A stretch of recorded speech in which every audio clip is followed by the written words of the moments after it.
Hi, I'm Brandon Lee, and this is my final presentation for CM Course 4311 on the Bishop's Palace, which is also going to be known as Gresham's Castle. This is for the Natural Hazard Disaster Mitigation Plan.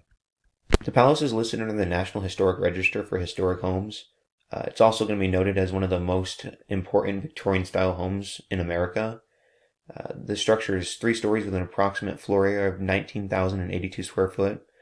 Currently, the structure is not occupied, but does serve as a museum where you can take tours and go see the structure. An interesting fact in the house is that actually Mr. Gresham, the gentleman who built the house, his wife actually painted all the murals throughout the house, which they're all over the ceiling, all over the walls. The house has been renovated to have an HVAC system. The base flood elevation is at 14 foot. The building value today is estimated at $5.5 million, whereas when Mr. Gresham built the house, he built it for approximately $250,000, and the building materials used to construct this house include granite, red sandstone, limestone, and wood. Further west from Louisiana, we're going to be in Galveston, is where the palace is located, specifically right along the Gulf Coast, so it's going to be susceptible to all the Gulf Coast hazards, including hurricanes and flooding that comes along with hurricanes.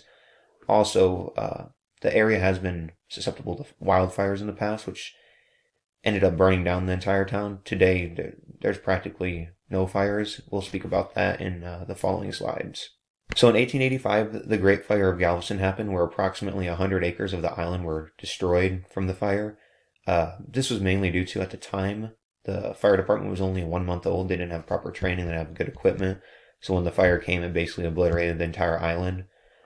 Today, most of the island is going to be considered non-burnable and has a very low WFP, which is going to be the Wildfire Potential class. In the 1900s, the island endured the Great Storm of the 1900s, which is noted as one of the deadliest natural disasters in American history. Galveston actually had 7,000 buildings that were destroyed. This left many people homeless. The Greshams actually allowed people to take refuge in their house because it didn't really have any damage from the storm other than flooding on the lowest level, and people were able to live and have a place to live at the palace. So the greatest threat to the structure, as discussed in the prior slide, is going to be flooding.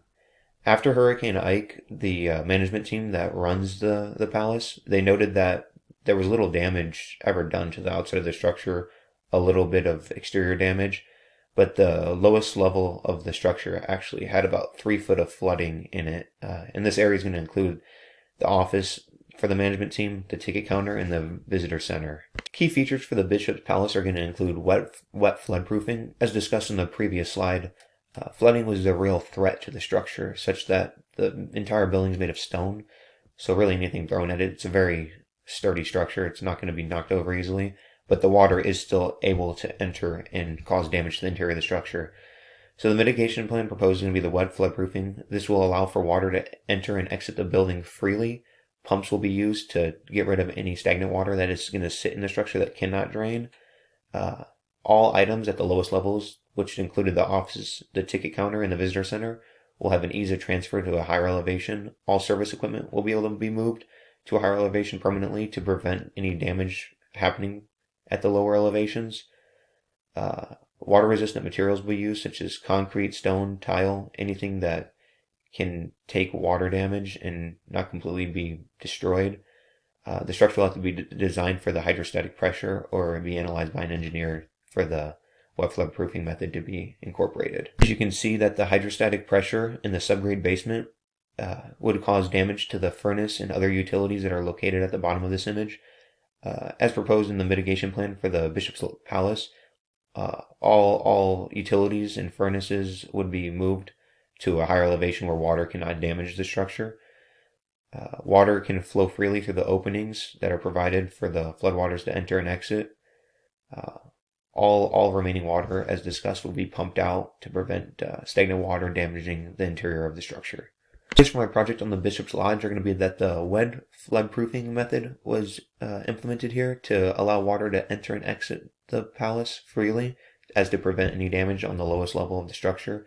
An interesting note here is that I was considering the dry floodproofing method for the structure, but as noted, the historic homes actually are not allowed to have the dry floodproofing method implemented. because it disturbs the curb appeal and it actually damages the original structure. And also, the structure may not have been designed to take the loads that would be forced upon it from the flood waters rushing upon the outside of the structure. Protective measures were implemented in this case. The web flood proofing method was implemented, and this will protect the structure from future flood hazards. Thank you for viewing my presentation. If you have any questions, please let me know. Thank you.